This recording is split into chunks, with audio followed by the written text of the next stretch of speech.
বাড়তি কোনো ঝামেলা ছাড়াই ঘরে থাকা অল্প মশলা দিয়ে এবং হাতে মেখে গরুর মাংসের অসম্ভব মজার একটা তেহারির রেসিপি আজকে আপনাদের সাথে শেয়ার করব।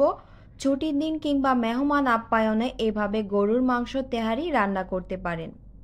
তো গরুর মাংসের তেহারি তৈরি করার জন্য এখানে আমি হাড় এবং চর্বিযুক্ত গরুর মাংস নিয়েছি প্রায় 800 গ্রাম, একটু ছোট ছোট করে কেটে নিয়েছি। চেষ্টা করবেন তেহারি কিংবা বিরিয়ানিতে একটু চর্বিযুক্ত মাংস নিতে। এখন কিছু গোটা মশলা দিয়ে দিচ্ছি। 2টি স্টিক দারুচিনি, 4টি করে লং এলাচ, 15টি কালো গোটা গোলমরিচ, একটি তেজপাতা, জয়ত্রী হাফ চা চামচের মতো, একটি কালো এলাচ, 1/3 কাপ পেঁয়াজ কুচি, 1/4 কাপ পেঁয়াজ বেরেস্তা, মিডিয়াম সাইজের একটি টমেটো কুচি করে দিয়েছি, 2 টেবিল চামচ আদা রসুন বাটা, 2 টেবিল চামচ টক দই ফেটে দিয়েছি টক দইটা, 1 চা চামচ গুঁড়া মরিচ, 1 চা চামচ ধনিয়া গুঁড়া, হাফ চা চামচ জিরা গুঁড়া, হাফ চা চামচ গুঁড়া গরম মশলা, পরিমাণ মতো লবণ, আর লাস্ট পর্যায়ে দিয়ে দিচ্ছি 1/4 কাপ তেল। পেঁয়াজ বেরেস্তা করেছিলাম ওই তেলটা এখানে দিয়ে দিচ্ছি। এখানে তেলটা আমি কম দিচ্ছি কারণ মাংসতে অনেক চর্বি আছে, এখান থেকে পরে অনেক তেল বের হবে। তো এখন সমস্ত উপকরণগুলোকে মাংসের সাথে খুব ভালো করে আমি মিক্স করে সরাসরি চুলার মধ্যে দিয়ে দেব ঢাকনা দিয়ে। এখন মিডিয়াম হিটে আমি রান্না করতে থাকবো 5 থেকে 6 মিনিট। 5 থেকে 6 মিনিট পর ঢাকনা খোলার পরে দেখতে পাচ্ছেন অনেকটা পানি বের হয়েছে। এখন লো হিটে আমি রান্না করতে থাকবো। 20 মিনিট পর ঢাকনা খোলার পর পানিটা শুকিয়ে গেছে, মাংসটা কিন্তু সিদ্ধ হয়নি। মাংসটা সিদ্ধ হওয়ার জন্য এখানে আমি আরও 2 কাপ গরম পানি দিয়ে দিচ্ছি।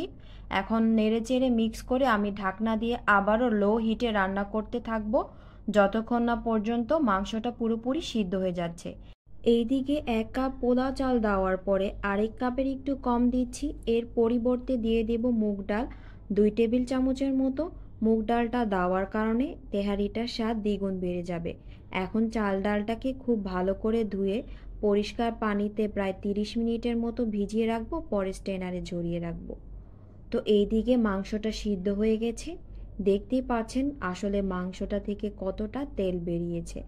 এখন ঝরিয়ে রাখা চাল ডালটা দিয়ে দিচ্ছি, আস্ত কিছু কাঁচামরিচ দেব। আমি তেহারির কালারটা একটু হলুদ করব, তাই এখানে সামান্য হলুদ দিয়ে দিচ্ছি। এখন নেড়েচেড়ে খুব ভালো করে মিক্স করে নেব, আর মিডিয়াম হিটে চাল ডালটাকে আমি 4 থেকে 5 মিনিট ভেজে নেব। তো ভেজে নেওয়ার পরে আমি 2 কাপের জন্য এখানে 3.5 কাপ পানি দিচ্ছি, আর দিয়ে দিচ্ছি 2 চা চামচ গুঁড়া দুধ। এখন নেড়েচেড়ে মিক্স করে ঢাকনা দিয়ে মিডিয়াম থেকে একটু হাই হিটে রান্না করব প্রায় 5 মিনিটের মতো। তো 5 মিনিট পর এখন চুলা লোতে করে দেব। এই পর্যায়ে লবণটা চেক করে বুঝে অ্যাড করবেন। এখন দমে রাখবো লো হিটে 5 থেকে 6 মিনিট ঢাকনা দিয়ে।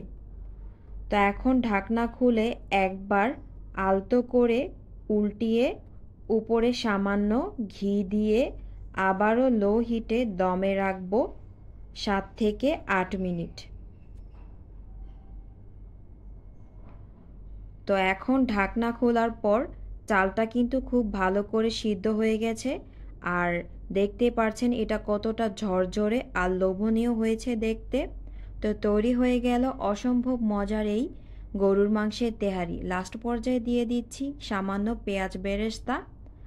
যদি আজকের রেসিপিটি আপনাদের কাছে ভালো লেগে থাকে তাহলে অবশ্যই লাইক, কমেন্ট এবং শেয়ার করবেন, ফলো দিয়ে পাশে থাকবেন এবং চ্যানেলটিকে সাবস্ক্রাইব করে রাখবেন। আবার দেখা হবে নতুন কোন এক রেসিপির ভিডিও নিয়ে। ততক্ষণ সবাই ভালো থাকবেন। আল্লাহ হাফেজ।